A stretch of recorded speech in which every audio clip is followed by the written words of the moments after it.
So I'm very excited to introduce David Maraniss, the author of A Good American Family, The Red Scare, and My Father. This is David's 12th book. I'm sure there are those who recognize David and are familiar with his work as a journalist, biographer, and social historian. He's been affiliated with the Washington Post for 40 years as a writer and editor, and where he earned a Pulitzer Prize for national reporting for his coverage during Bill Clinton's presidency. He was also part of the Pulitzer Prize winning team covering the Virginia Tech shooting.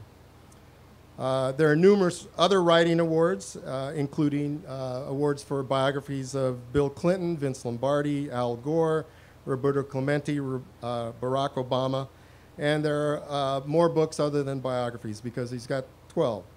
It was his reporting and commentary during the Clinton presidency when I became aware of his written work, where I saw him or heard him on TV or radio. So the title of his latest work, A Good American Family, is both a family history, personal family history, and a chronicle of social change in a time of upheaval in the United States. Not that we don't live in one now.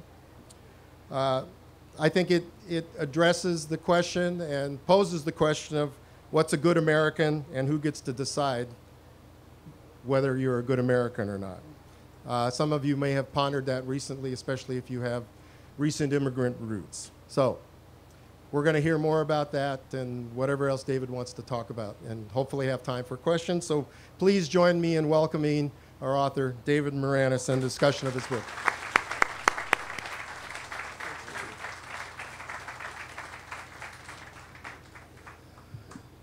Thank you, Mike. I'm happy to be here. I love book festivals because that means people like books. So I'm a sucker for all book festivals and all libraries. And this book has a very special meaning to me. I've spent my career essentially studying people who were strangers to me when I started. And by the end of 4 years of research or so and writing, they became familiar to me, whether it was Bill Clinton or Vince Lombardi or Barack Obama or Roberto Clemente. And for this book, I was starting with two people who were intimately familiar to me, my parents. And I was wondering whether by the end they would seem like strangers.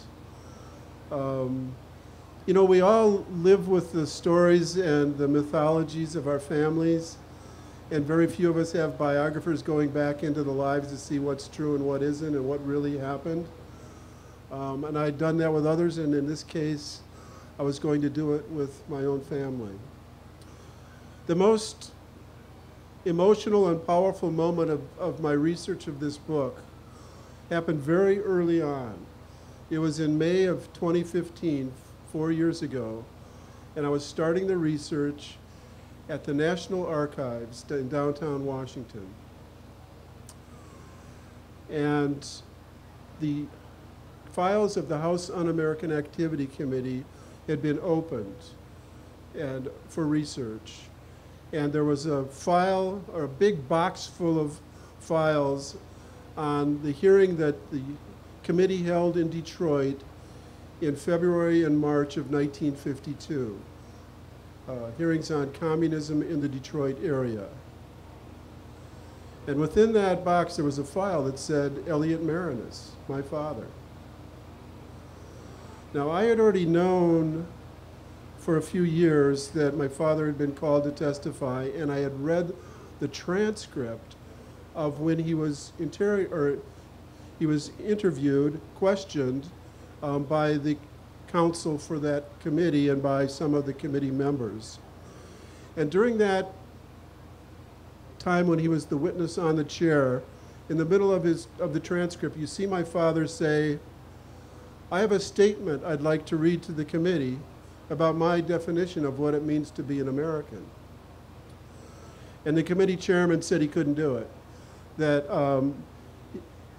unless he named names and was contrite and sort of sought absolution, which my father refused to do. So that statement was entered into the record but not read, not even entered into the record, it was just given to the committee, and sat unseen, unread for 63 years until 2015 when I opened it and saw it.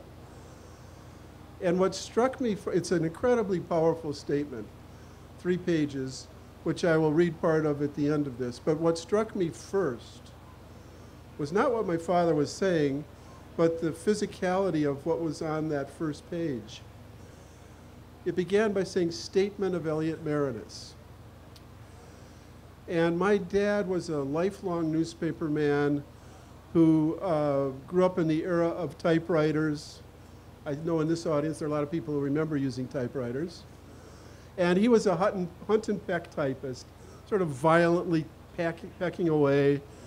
And he was always hitting the wrong key and crossing it out, and the keys would often stick. And when he pecked out Statement of Elliott Marinus, the S in statement stuck and went up a half notch. And it was seeing that for the first time, I was 65 or so years old, and for the first time in my long life, it finally washed over me what my father had endured. I could put myself in his place at that moment when he was in the crucible of the most difficult period of his life. Something that I had not, it was in the shadow of my family. We knew that something had happened, that he'd been fired and blacklisted, but he had moved on. By the time I was of a conscious age, I would say, we had moved to Madison, Wisconsin. My father had gone through 5 years of blacklisting and been saved. And I was the dumb one in my family who followed my dad into newspapering, but all along in my childhood, he taught me the lessons of that business and of his philosophy of life, which was, don't fall for any rigid ideology. Search for the truth wherever it takes you, however messy it is. Be open to the contradictions and the complexities of life and of people. Hate racism, not the racist. All of these lessons that were really sort of at the fundamental of my long career as a journalist and writer, my father taught me. But he didn't talk about the Red Scare. He didn't talk about that day in 1952. My mother did not either. And so it wasn't until I was in my 60s that I realized I had to go back and do that story. I wasn't going to write it while my parents were still alive because of the fact that I wanted to write the truth wherever it would take me. My father didn't want to deal with it. I know I had confidence that the book I would write would be one that he would be proud of. But nonetheless, I didn't think it was my right to do that while he was alive. And so I undertook it 10 years after he was gone. Now, a month after I saw that statement in the National Archives, Statement of Elliott Marinus. Donald Trump rode down the elevator in the Golden Trump Tower and announced for president, and began a period where everything that's in all of the major themes of my book started echoing again. The manipulation and use of fear as a political tactic, the demonization of others, again, for political reasons. The essential question of what does it mean, as Mike said, what does it mean to be American, to be an American, and who decides? What it means to be patriotic, and who decides that? All of those issues came back again. You know, history doesn't repeat itself, but it certainly has sort of this spiraling effect of coming back around in a different way. And that's what happened with this book. So I wanted to explore the Red Scare period even before Trump, because I knew that it was of historical importance. And I wanted to do it with my father and my family as the central thread of the book, but not as the book. So I wanted to put them in the context of that moment. It was room 740 of the Federal Building in Detroit, Michigan, where we were living. I was 3 years old. I have no memory of that day at all. And I wanted to put my father's presence there along with the chairman of the committee, the counsel for the committee, the civil liberties lawyer who represented my father, the FBI informant who named my father's name, and as it so happened, my uncle. Not my father's brother, but my mother's older brother, Robert Cummins, who was also called before the committee during that period. And in many ways, the impetus for everything that happened began with my uncle on the University of Michigan campus in the 1930s. My mother's family all lived in Ann Arbor. My uncle, Robert Cummins, went to the University of Michigan, started in 1934, along with a famous playwright, Arthur Miller, and many other great writers, all of who found their way to the Michigan Daily. Bob Cummins was radicalized at Michigan because of the events that were going on, the Great Depression, the sort of troubles of capitalism played out by that, the rise of fascism and Nazism in Europe, and the inequities of racial justice in this country. All of those motivated him to where he went.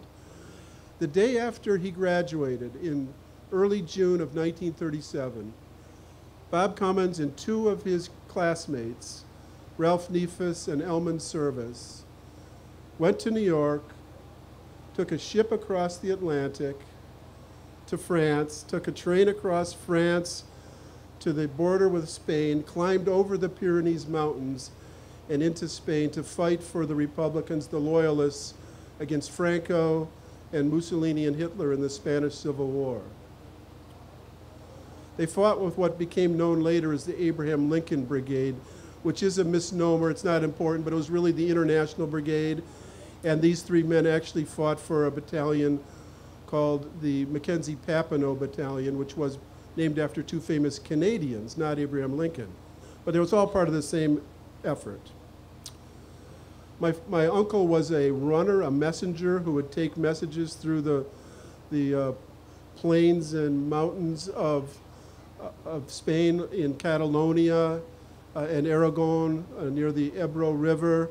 And he survived, and so did Elman Service.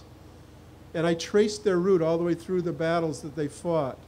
And the third member of that group of Michigan students, Ralph Neifus, was captured by Franco's troops, held in a cathedral in Alcanese, and executed. And probably the most moving moment of the experience that my wife and I had tracing the route was going up the winding hills of Alcanese to that cathedral and walking inside, and it was dark and dank and the votive candles were flickering, and it felt still all those decades later like a dungeon of doom. My uncle survived. The International Brigade was called home in late 1938, and when he and Elman Service arrived back on the University of Michigan campus, they were treated as heroes by many of the students there, and there was a huge celebration or dinner honoring them. 500 people came to that dinner, one of whom was an 18-year-old townie named Mary Cummins, my mother, and the other was the editorial editor of the Michigan Daily who was covering the event, Elliot Marinus, and that's where my parents met that day. It all sort of flowed from there. My mother was influenced by her older brother and was a member of the Young Communist League at Michigan. My father was writing editorials that I read them all, largely because the Bentley Historical Library at the University of Michigan had just digitized them, so I could punch in his name and up came 250 articles. But I have to say that, in my search for the truth, I'm reading things that my dad wrote. They were all incredibly well written and argued, and some of them were very powerful declarations of his love of America, whether he was writing about Thomas Wolfe, who just died, the author, or Richard Wright when Native Son came out, or about the Tennessee Valley Authority and what it meant to the impoverished parts of the country. But there were also editorials where I just shook my head and said, Dad, what were you thinking? you know, a rationalization of the Nazi-Soviet pact in 1939. How can you rationalize that? You know, later he would say that he was stubborn in his ignorance about the paranoia and murderous intents of the Soviet Union, as were a lot of people who, again, were motivated by idealism, by the better parts of their nature, and didn't see what the Soviet Union was doing. My father went off after Michigan, enlisted immediately in the Army in 1941. By 1940, as a private. In 1943, he wanted to be an officer, applied for officer candidate school, was investigated by military intelligence, which was an interesting part of the book that I'm not going to go through today, but he got through that process and became an officer. In that period, the American military was still segregated. Blacks could fight for liberty in a country that treated them as second-class citizens. The officers for those black units were almost predominantly white, of two sorts. Either Southern racists who were chosen by the military because they had dealt with blacks more commonly in the South, or Northern radicals who were ready and willing to take on that cause, whereas many white officers thought that was a dead end if you were made a commander of an all-black unit. My father was chosen to be the commander of an all-black unit. He trained it at Camp Lee, Virginia, and took them across the Pacific to Okinawa. And one of, again, another moment of great meaning and import to what I was writing in the book was that somehow my mother had kept all the letters he wrote during his time in the military, and almost all of them are about that year when he was the commander of the all-black unit.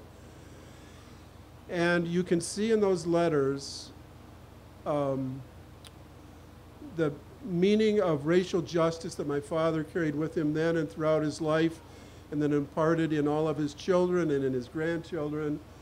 And his pride, not as a commander, but as a leader who many of the black soldiers, you know, felt that the NCOs who were black they'd call them Uncle Toms, and it was a very difficult period to deal with all of the contradictions of what America was asking of these black soldiers.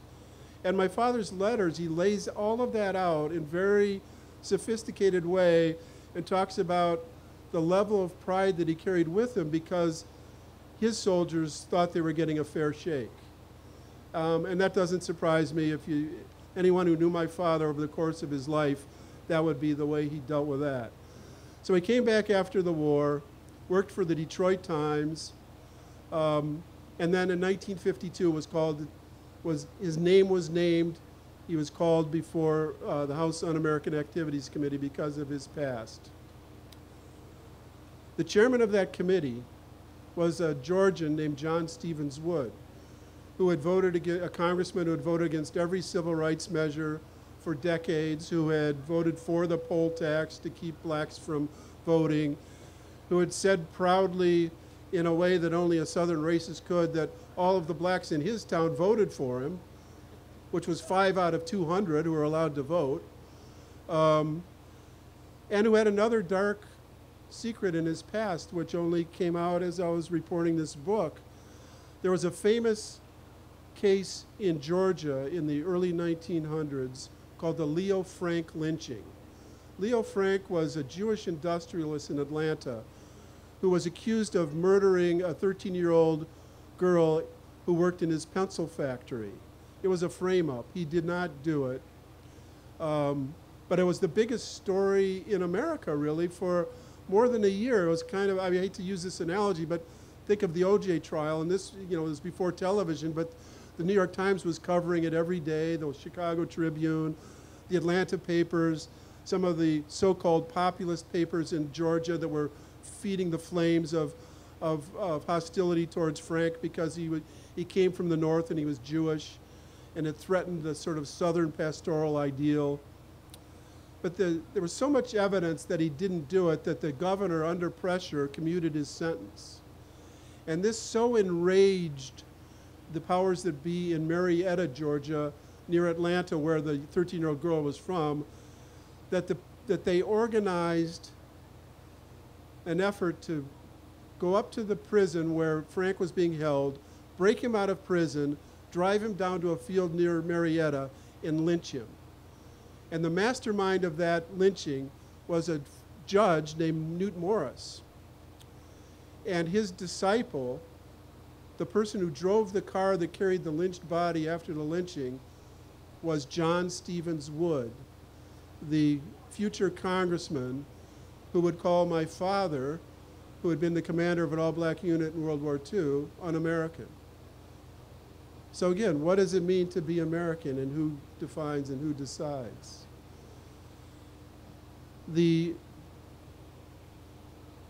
My father's name was named because of an informant named Berenice Baldwin, who had been recruited by the FBI in 1943, a paid informant. She wasn't a disillusioned former communist who named names. She was recruited by the FBI to infiltrate the Michigan Communist Party, which she did for 9 years before coming in from the cold when she was called to testify at my father's hearing. And the UAC came to Detroit, much like they did to Hollywood, for publicity reasons. They already had all the names, but they wanted to publicize it, and they wanted to go after the United Auto Workers, just like they wanted to go after the screenwriters in Hollywood.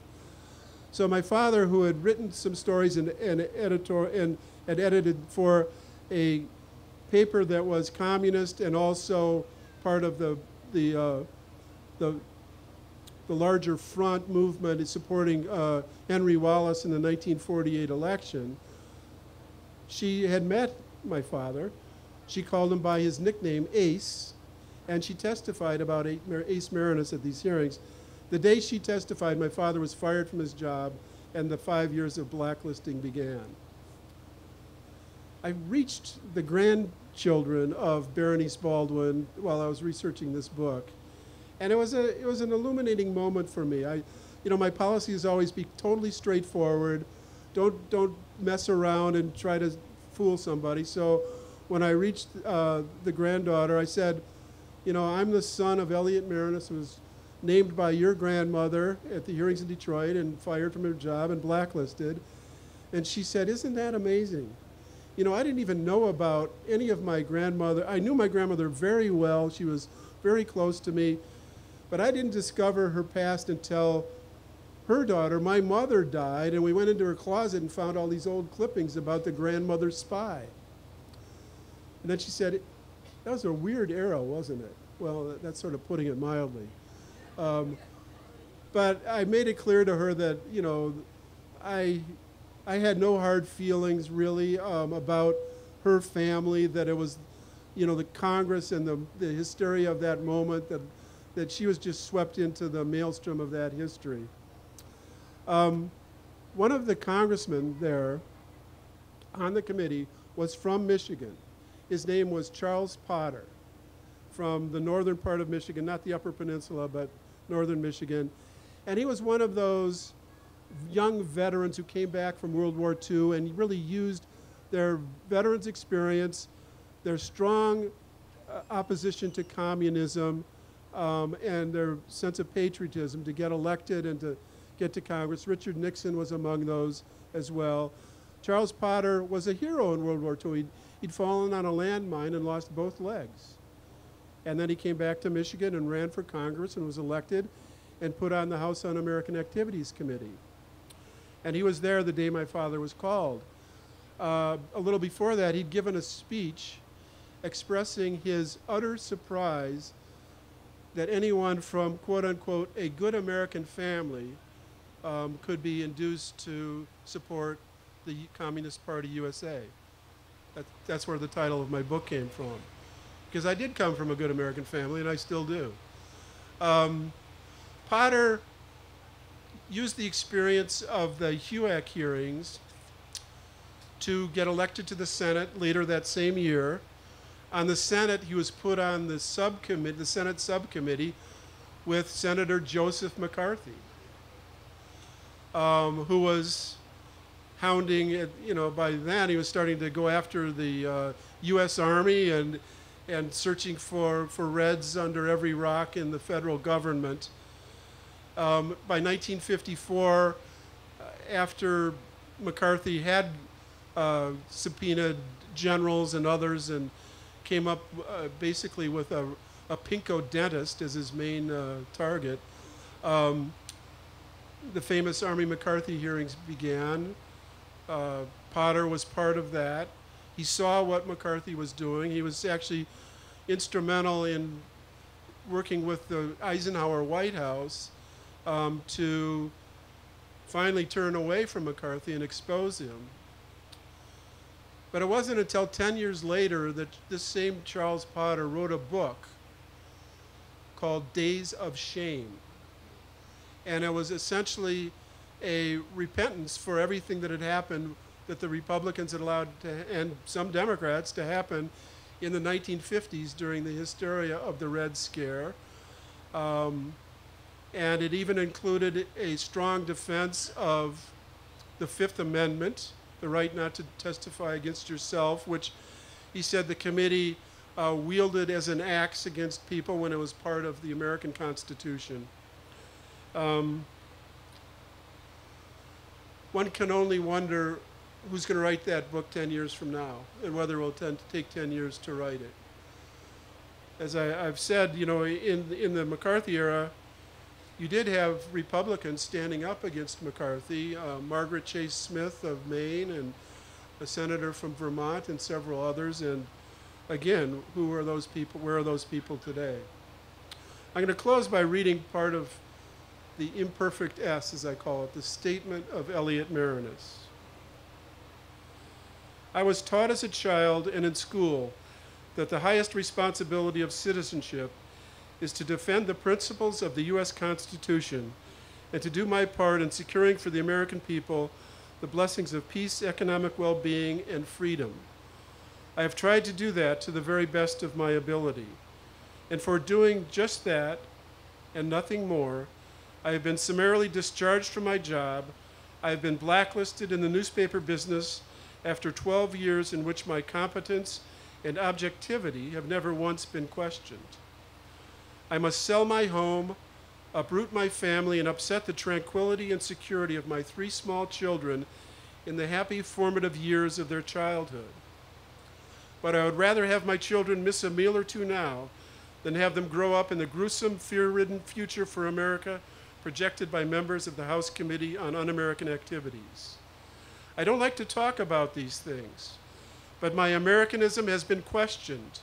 And to properly measure a man's Americanism, you must know the whole pattern of a life.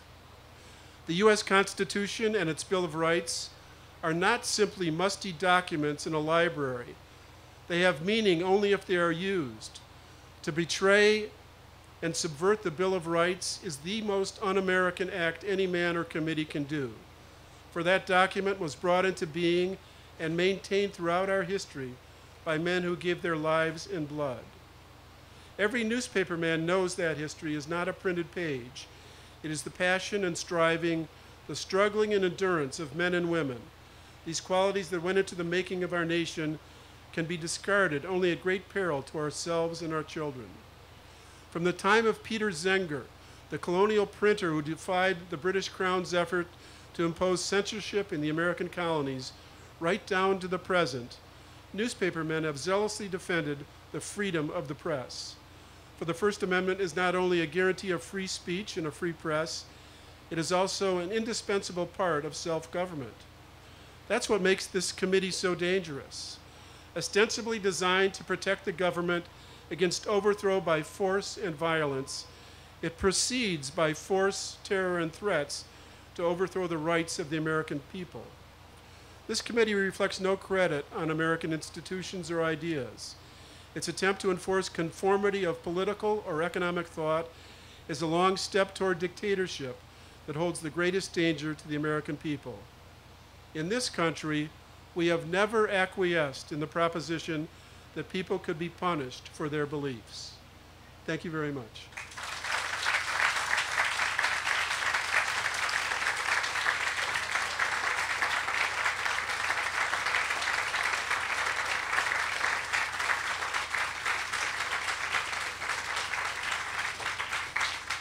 And I'm happy to take questions, obviously. Yes, sir. I'll repeat them, too. Oh, wait, we've got a microphone. That's better.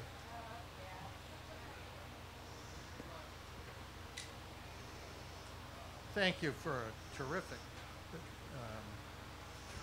talk. Thank you. From your perspective in the book, from your perspective, from your family's experience, could you speak about justice in the United States?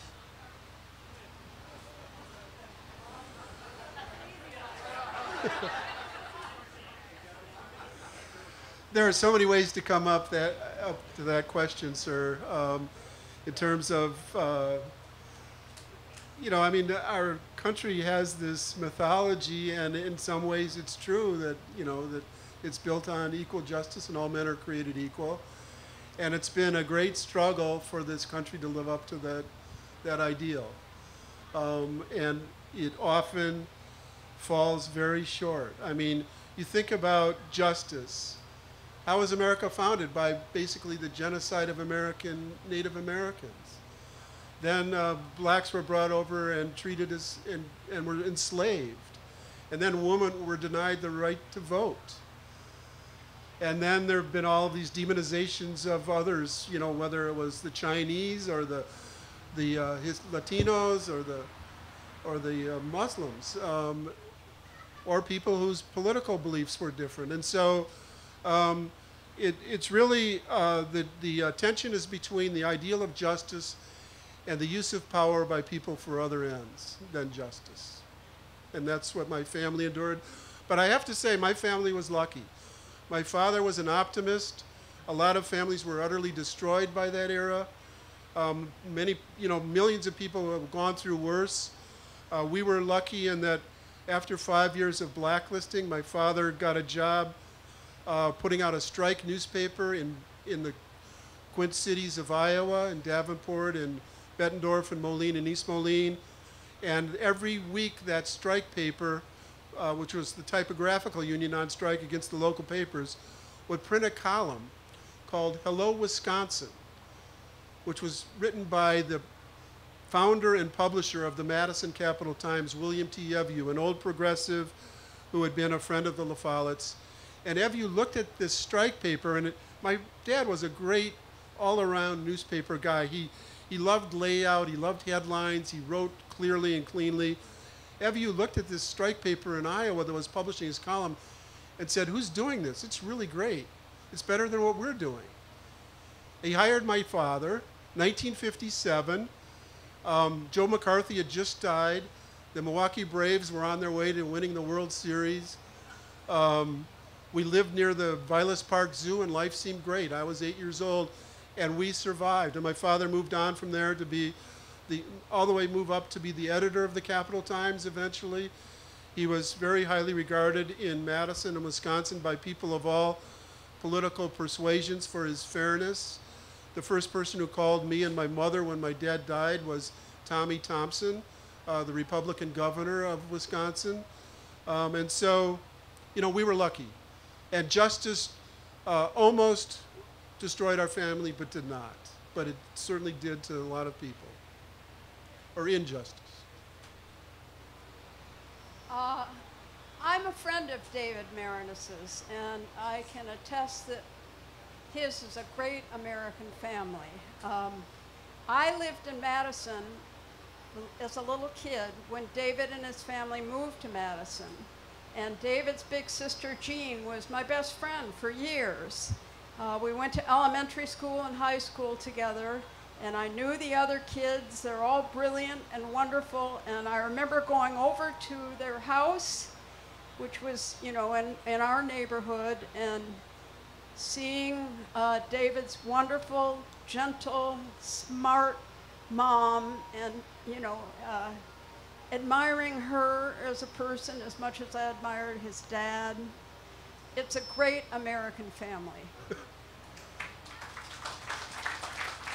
Well, thank you for mentioning my mother, who was, it was really the strength and hero of our existence.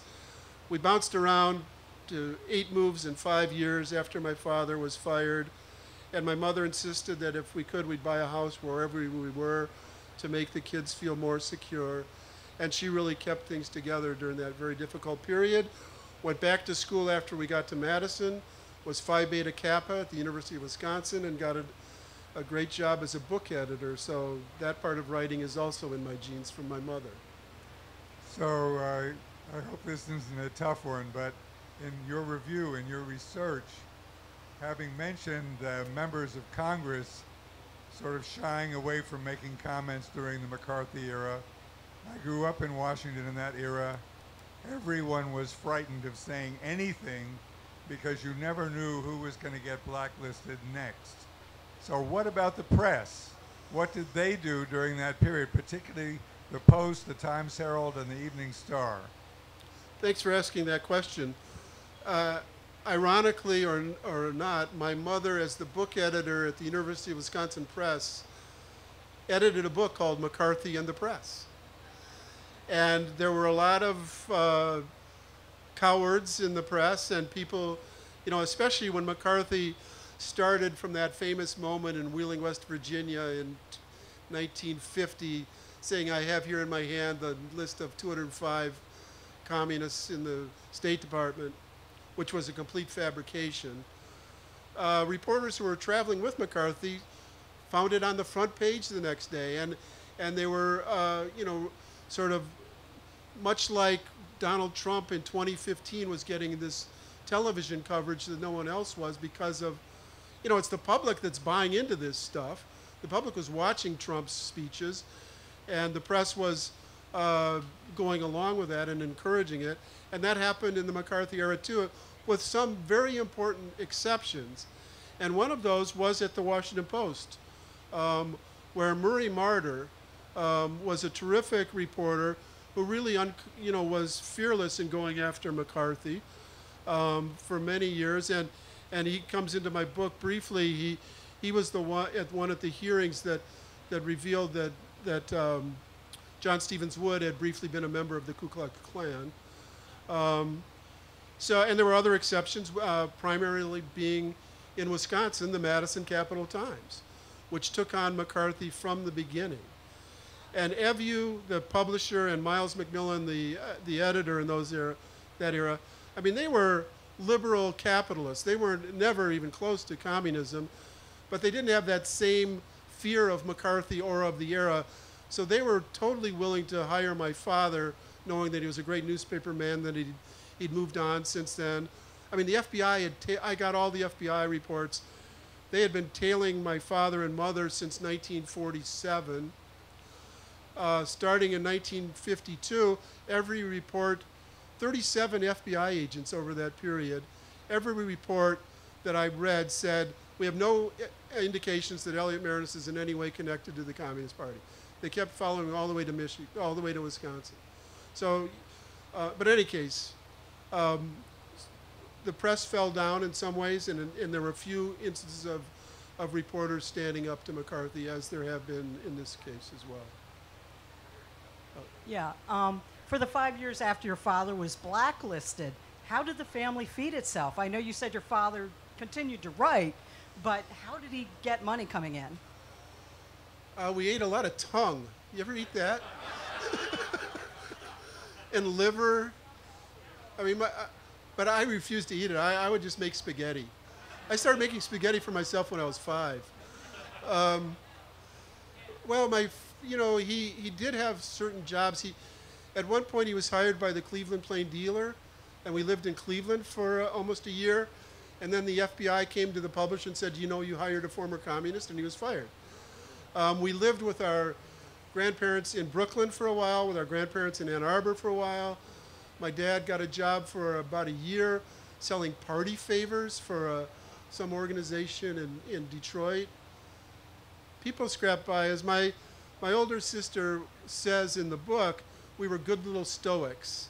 And really, that's the way kids are. You only know your own experience. And so we just survived.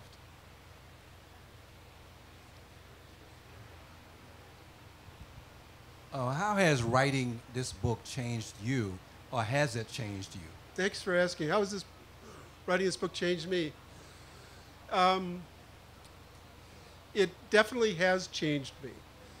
And, starting with that moment when I saw my father's statement, realizing why had I gone through my whole life without sort of delving into this history that clearly had profound effects on me, even if I was only 3 years old when it started, because those 5 years really shaped the sensibility of my parents and my family and me and my kids and grandkids.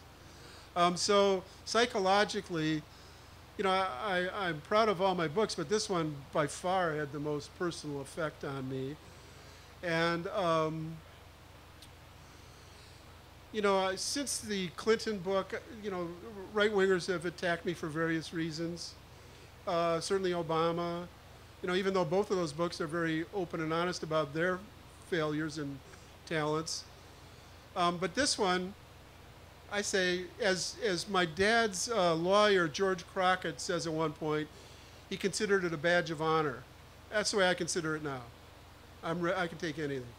Thanks.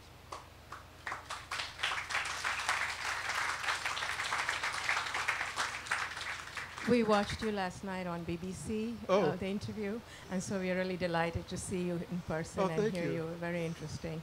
My question is about your uncle. You said he had also been interviewed. Yes. What happened to him? My uncle had been a labor organizer. He was more active in the Michigan Communist Party than my father. So he'd worked briefly in a DeSoto plant and was fired from that job. And by the time I knew him, maybe not knew him, I always knew him, but by the time I was remembering him, he was working as a TV repairman. And, I don't think he knew how to repair a TV. We had one of those, we all did, right? Those pathetic black and whites with the rabbit ears. And he'd come over and try to fix a channel, and it was still all that static and stuff. And then, when my father got the job as the editor of the strike paper in Iowa, after about 5 months, he brought Bob down to Iowa too. And that began his recovery and salvation. When that paper folded, he didn't go to Madison, but he got a job in the papers in suburban Chicago, and eventually got back to Ann Arbor, and was considered the single best copy editor at the Ann Arbor News for the next 25 years until he retired. And again, his history was, he had moved past that history, and the Ann Arbor News did not bring it up or bother him, and he was beloved in the Ann Arbor paper. Yeah.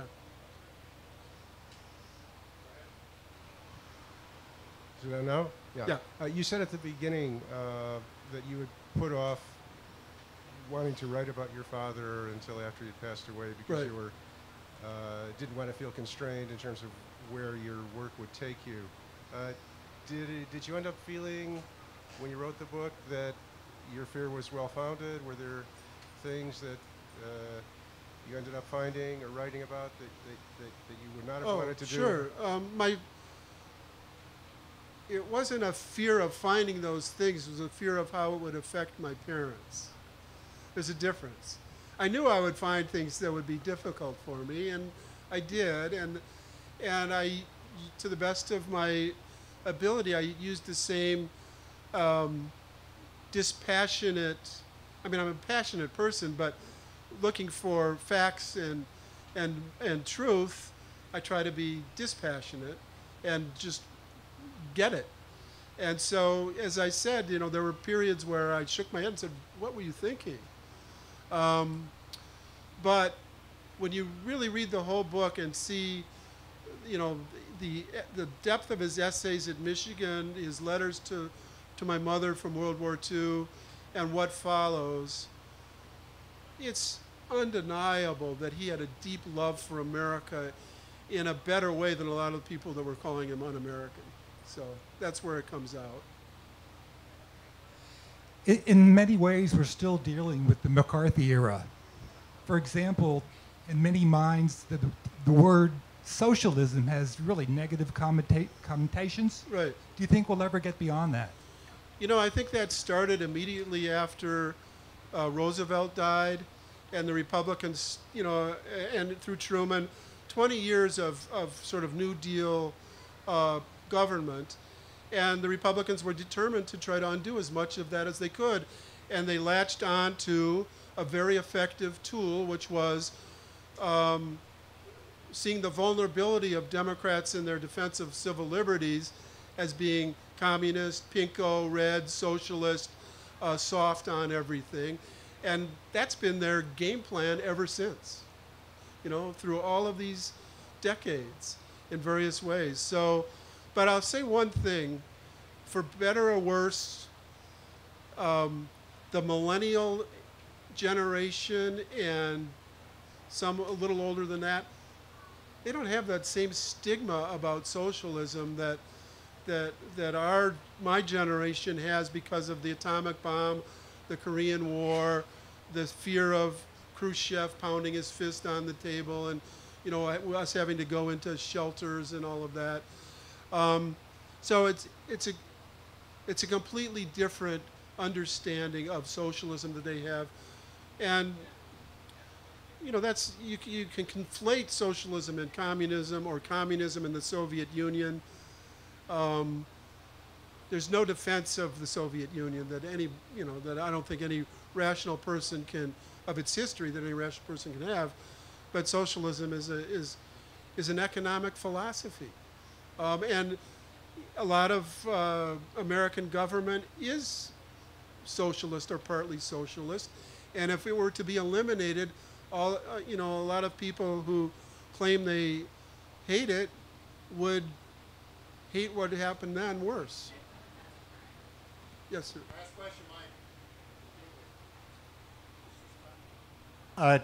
I was wondering, in your research on your father and this great American family in Madison and elsewhere, if you ever came across the Washington Bookshop Cooperative, because you mentioned Murray Martyr at the Post and how he went after McCarthy and others. Yes. In your research for this book, which was one of the few places where people could go and write and read about what was really going on in the 30s and the 40s. I probably, like all of my books, the research and reading I do is probably what goes into the book is maybe 10% of that. So yes, I was aware of it. It didn't intersect with the book at any point, and it would have been a stretch for me to get it in there. But absolutely, and there were important places like that, and pockets of that throughout the country.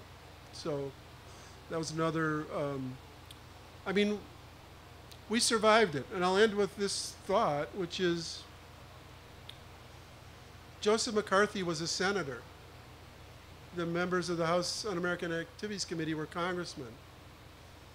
Now we're dealing with the president. Thank you.